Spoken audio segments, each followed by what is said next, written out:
Yo, welcome in, fellas. So today we're going over 3 affixes you can get on gear and some on some different skills and things like that can boost up your damage output. Now, what that's obviously going to do is increase the amount of experience you get per hour and the amount of godly gear you find.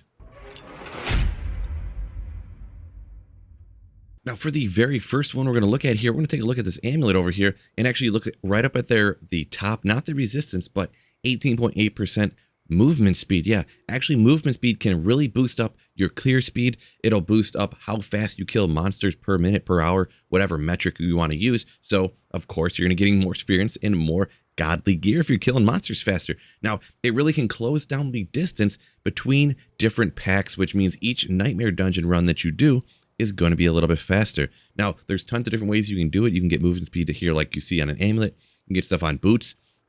Right here, 39% extra movement speed for 4 seconds after you kill an elite. So usually the elite in a pack is going to be the last monster that you take out. So that's going to close the gap between each pack that you're taking out in the nightmare dungeon. On top of that, there's going to be different places where you can get skills that's going to increase your movement speed.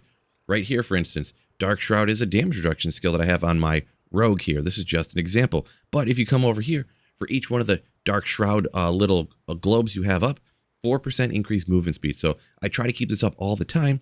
5 globes, that's 20% faster movement speed pretty much all the time between packs. On top of that, if you're on a rogue, haste. When you're above 50% energy, you have 15% increased movement speed. So more and more and more movement speed left and right. But do keep in mind when you're stacking this later game, once you're able to get a whole bunch of it, you look at the tooltip, your maximum increased movement speed is actually 200%. So you don't want to stack over that. Really, you got to have extremely godly late game gear to get up to that. You see, I got 133. So stacking up more movement speed, trust me, can really increase the amount of experience you get and the amount of loot. Alrighty, next up for number 2, we're going to take a look at the next thing that people kind of overlook, I feel.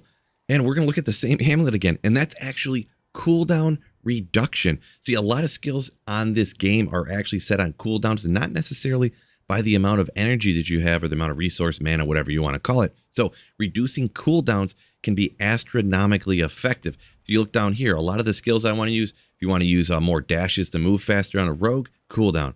Shadow Step, that's my form of unstoppable to break me out of being frozen and stuff, cooldown. Shadow Imbue, cooldown.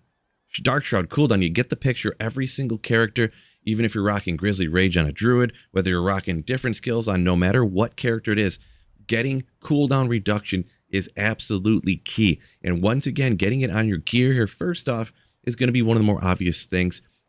Here I have it on my amulet. And once again, when you look into the skill trees, you can find some different ways in order to get cooldown reduction.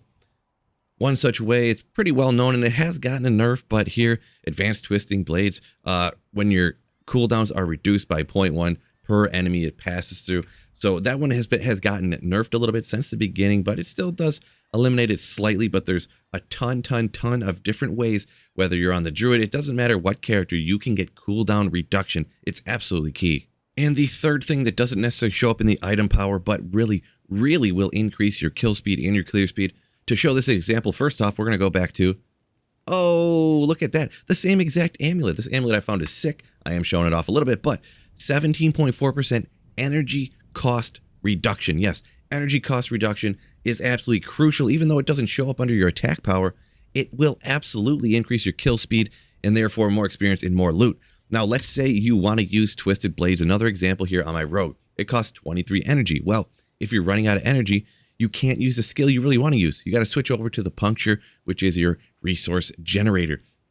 It does way less damage and it helps you out way less. So getting that resource reduction on things like your amulet right here, you can get it on things like rings. Different characters can get it down on their offhand stuff. You can get resource reduction on a ton of stuff. So right here, boots, you can definitely find it on many different gear pieces.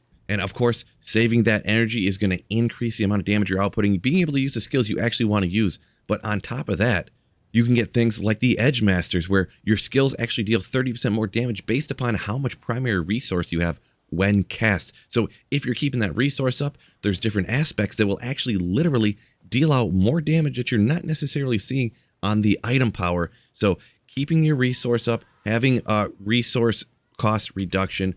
Number 3 here for absolutely crucial ways to kill stuff faster, get more experience, and more drops. If you liked the video, make sure you hit the like button and subscribe to the channel for more Diablo 4 videos. Peace out and keep slaying.